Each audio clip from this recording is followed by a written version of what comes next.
satin shoes, bell bottoms,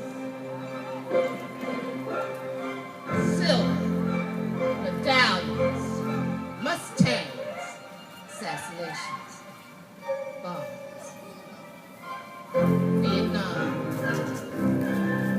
But you weren't there. You weren't there. There's a wilderness below. God, my feet in peaceful stream. Turn my midnight into day. When in the darkness I will grow. Can't always feel.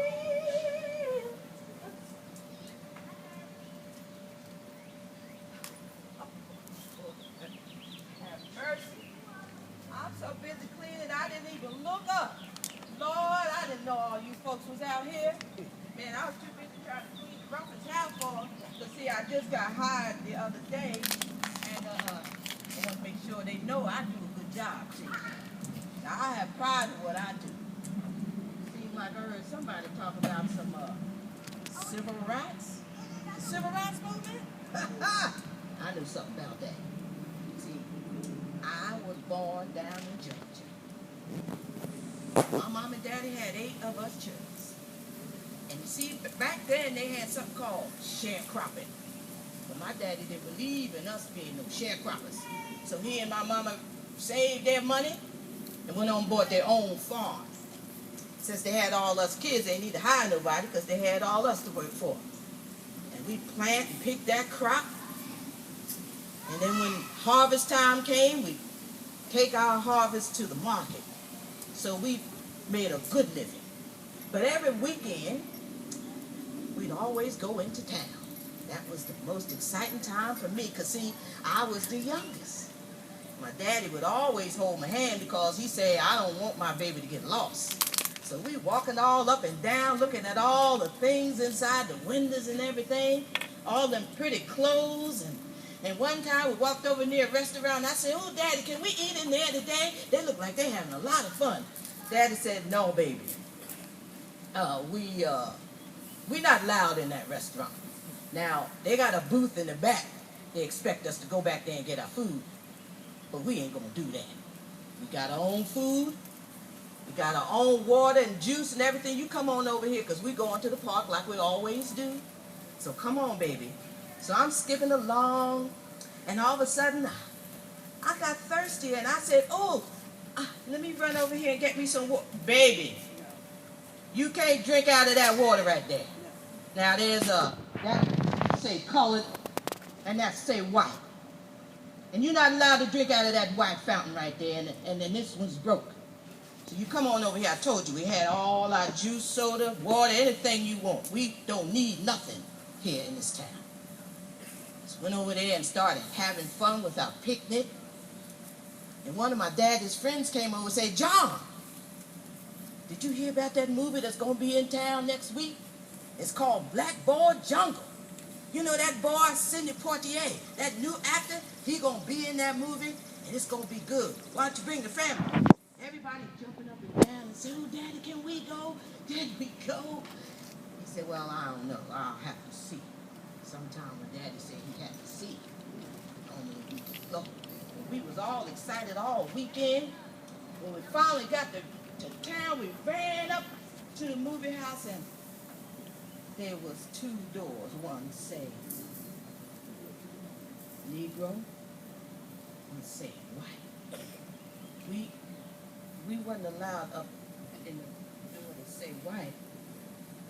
And my daddy just stood there a minute. He said, all right, we're going to go see this movie. We had to go up there in that balcony. Up there it was hot, and it didn't keep it clean. But that movie, Blackboard Jungle, that Sidney Poitier, boy, he can really act. That was a good movie. Well, we went on home. But the next weekend, we decided to go see Aunt Susie. She live in Florida, not too far. So we all piled up in the old station wagon. We're driving down the road. It's getting dark, and I see these signs saying, vacancy, vacancy. I said, Daddy, ain't you tired? Why don't we stop at one of that hotel over there and spend the night? That would be so much fun. He said, baby, we're not allowed in that motel. We're not even allowed in the lobby. Now, if I get tired, I'm going to pull over here on the side of the road, and I'll get me some rest, and we're going into Florida. Well, we went on into Florida and saw Aunt Susie. She was so happy to see us, and she could sure cook. We had a good time with her. Went on back home. Now, let me tell you something. The next weekend we went in town, there was a band marching and banners flying and signs saying, vote in the coming election. I looked up at my daddy. I said, Daddy, are we going to vote too? Daddy said, no, baby. You see, we're not allowed to vote. And just at that time, his fists started clenching. He started mumbling something up under his breath. Started walking back and forth. He said, I'm tired of my people having to walk on the wrong side of the street. I'm tired of us having to say yes, sir, and no, sir, to people who don't respect me and my family. I'm tired of not being able to go into a restaurant and take my family and sit down and have a good meal. I'm tired of seeing my people having to get in the back of buses to go where they have to go.